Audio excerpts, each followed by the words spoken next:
Halo guys, jumpa lagi dengan saya Faisal Virus.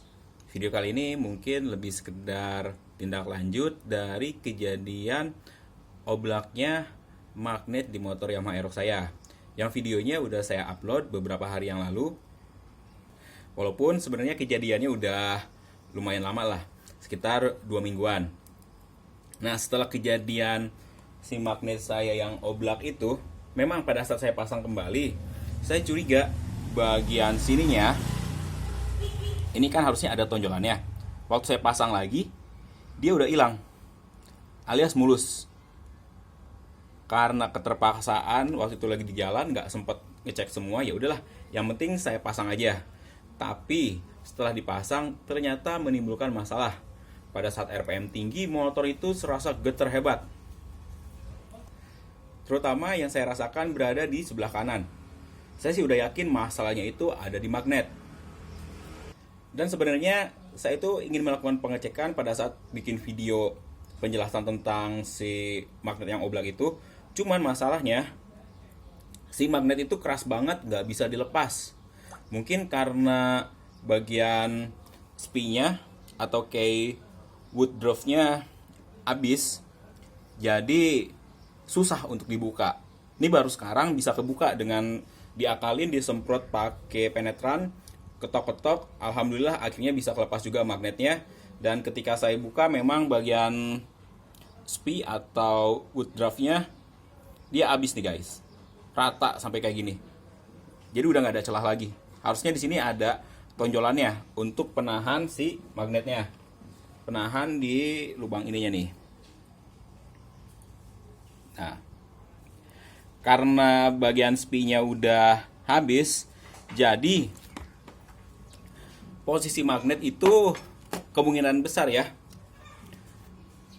jadi nggak center, sehingga pada saat dipakai kencang, kemungkinan oblak atau dia malah geser. Bisa dilihat ya, di sini kalau jelas di video kalian nanti, di sini ada baret-baret atau bekas gesekan dari si magnetnya.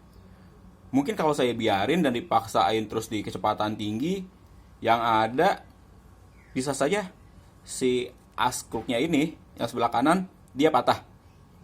Karena kebanyakan kejadian kayak gitu, askruk sebelah kanan patah gara-gara magnetnya yang oblak. Alhamdulillahnya hari ini bisa saya cek dan saya akan melakukan penggantian dari spy-nya ini. Saya pikir si ininya itu atau tonjolannya itu emang bawaan dari asnya. Tapi setelah saya cek part katalog, ternyata emang misah ya, dianya nih, bagian spy-nya. Langsung saya cari, saya dapat kebetulan di Simpangan Depok ada bengkel ya, Wira Motor. Langsung saya tanya kode partnya, alhamdulillah ada. Sebelumnya saya nyari di bengkel biasa yang dekat rumah, ternyata mereka nggak sedia. Untungnya ada, harganya murah sih, cuma 9 ribuan yang kayak gini.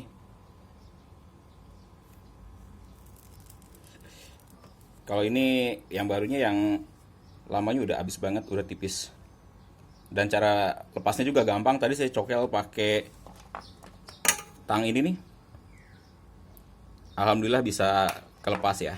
Tadi juga saya sekalian ya ngecek bagian spoolnya, ternyata bagian spoolnya itu kotor, bagian belakang ya. Padahal di video sebelumnya kan saya melakukan pembersihan spool, tapi memang nggak dilepas. Kesalahannya mungkin lebih bagus si spoolnya itu dilepas pada saat kita bersihkan, untuk melihat apakah ada kebocoran dari seal oli atau enggak. Begitu dicek, ternyata seal oli punya saya yang sebelah kanan dia bocor lagi. Jadi tadi banyak banget kotoran di sini nih, numpuk banget kotorannya, dan di bagian sensor CKP-nya. Ini kotor banget, udah saya bersihin. Memang tadinya cuma niat bongkar doang, nggak bikin video ya. Jadi proses pembersihannya nggak saya liatin. Nih kotor banget bagian ininya. Ya udahlah, sekalian saya semprot lagi pakai contact cleaner. Dan sekarang udah bersih seperti ini. Padahal tadinya kotoran numpuk banget di sini nih.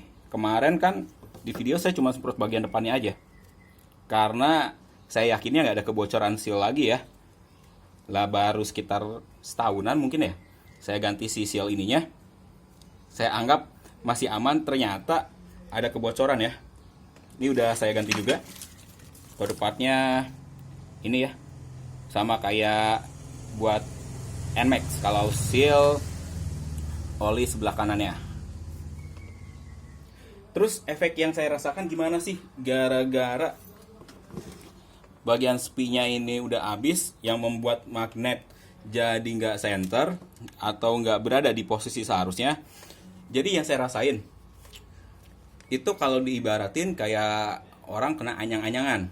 Berbet sih enggak, begitu kita tarik gas atau gas nyentak, dia agak sedikit jeda, baru naik lagi. Saya pikir kerusakannya ada di throttle body atau masalahnya di throttle body. Saya bersihin throttle body, saya cek sensor-sensornya, cek ISC, udah dibersih-bersih. Begitu dipasang masih kayak gitu juga ya. Ada sedikit jeda, apalagi di RPM 5000 mau ke 6000, itu pasti ada drop dulu si RPM-nya, baru bisa naik lagi. Apalagi kalau dipakai di jalan, disertai getaran yang benar-benar bikin gak nyaman, sehingga pada saat motor saya pakai, saya nggak bisa lebih dari 60 km per jam ya. Karena lebat dari situ motor getarnya parah, dan saya ngerinya terjadi sesuatu di motor saya di jalan. Akhirnya yaudahlah, kita bawa santai aja dulu motornya, karena tahu motor saya itu emang bermasalah. Dan hari ini saya akan melakukan penggantian si spinya atau wood draftnya. Untuk cara pemasangannya pun gampang ya, karena seperti ini, tinggal kita masukin aja seperti ini, udah selesai ya. Selanjutnya mungkin saya akan lakukan pemasangan lagi semua dari spool dan magnetnya. Semoga aja permasalahan seperti ini nggak terjadi lagi ya. Intinya kayak gini, kalau kalian hobi bongkar-bongkar motor sendiri atau bongkarnya di bengkel, kita harus perhatikan banget langkah-langkahnya dari awal sampai akhir. Jangan sampai ada kesalahan yang sebenarnya buat saya sendiri itu konyol ya. Entah karena emang pas pakai impact nggak begitu kencang, sehingga kejadiannya murnya itu lepas dan bikin si magnet oblak. Akhirnya buat ngencengin kayak gini, saya nggak mau pakai impact lagi, hanya sekedar udah kencang. Abis itu saya pakai kunci sok biasa untuk ngencenginnya, biar benar-benar yakin. Lebih enak sih emang kita punya kunci momen ya, jadi torsinya itu bisa kita atur. Cuman saya sendiri pun belum kebeli ya si kunci momennya, karena harganya cukup lumayan. Tapi mungkin nantilah ke depannya saya nabung-nabung biar kebeli kunci momen, biar pas sesuai torsinya berapa untuk mengencangkan mur. Oke guys, segitu dulu untuk video kali ini. Kurang dan lebihnya saya mohon maaf. Terima kasih telah menyaksikan video dari saya. Sampai jumpa lagi di video saya selanjutnya.